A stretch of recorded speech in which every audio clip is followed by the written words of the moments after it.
excited. Adam Copeland. Here in AEW, such a huge asset to everything that we're doing here.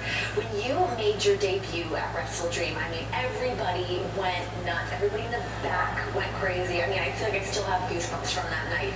But so much has changed from then until now. Can you walk me through a little bit of what's gone on with you? Things have not been going smoothly. No, they haven't at all.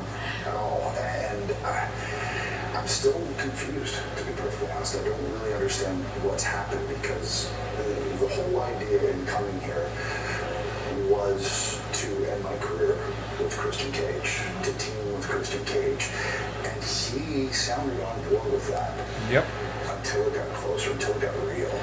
I started having a conversation with Tony Khan, and then I started to decipher that he really didn't want that, which is still confusing to me until I sat down this week and I really started replaying our relationship over the years and how everything has kind of played out.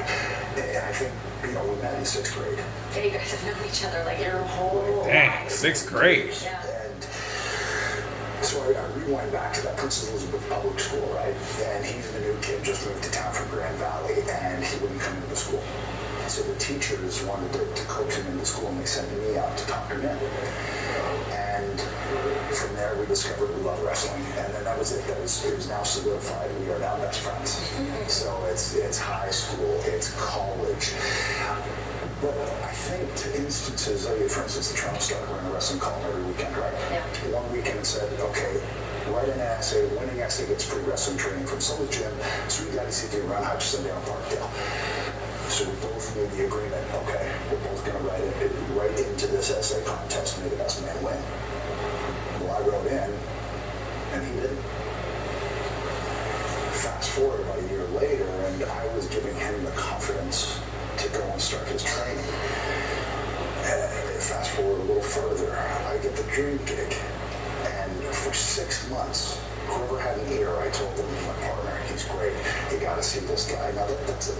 You don't do that a lot. Don't do that. Don't do that a lot. A lot of people do not do that. Especially as a new guy coming in. I've always believed in him. I truly believe he's the most underrated wrestler in the history of this industry. I truly, truly believe that. But for whatever reason, over the years, it's always been Adam and Jay or ENC, and that's not by my design. I never wanted that. Yeah. But it's stuck with him, and I feel like that's a cancer that he's let fester and cloud his decision making. And he said that I had a rocket strapped to my back, and that minimizes the work that I've put into this. Sure. This is all I ever wanted to do. This is all he ever wanted to do. But part of me feels like he'd still be working an IT job in Southern Ontario, wondering what if I wasn't the one going on the limb to take the chances and open doors for him. I hate to have to think that way, but when I sat down with him this week, I can't come to any other conclusion as to why he's acting the way he's acting.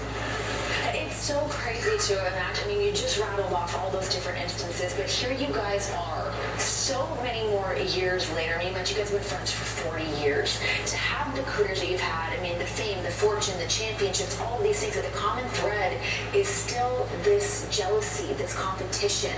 Are you surprised that this is a thing that still continues to bubble up to the surface? I mean, at this stage in our lives, yeah, I'm the godfather to his daughter. He's the godfather to my daughter. So why at this stage are we still doing this? Yeah. Why does this need to keep repeating? And here's what I know is going to happen. He's riding high right now. He came here first, I get it. I never meant to take away any spotlight. I don't want to take his TNT title. I don't want to do any of those things. I know he's going to come crashing to the ground.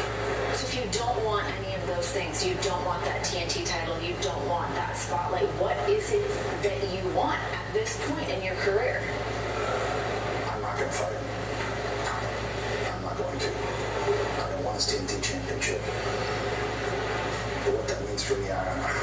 This isn't the best answer, but I don't know. One thing I do know is eventually Nick Wayne and Luchasaurus will leave him high and dry. And when he hits the ground, I'll be the one to pick him up. Dang, that's interesting. What do you guys think of Edge's rebuttal here?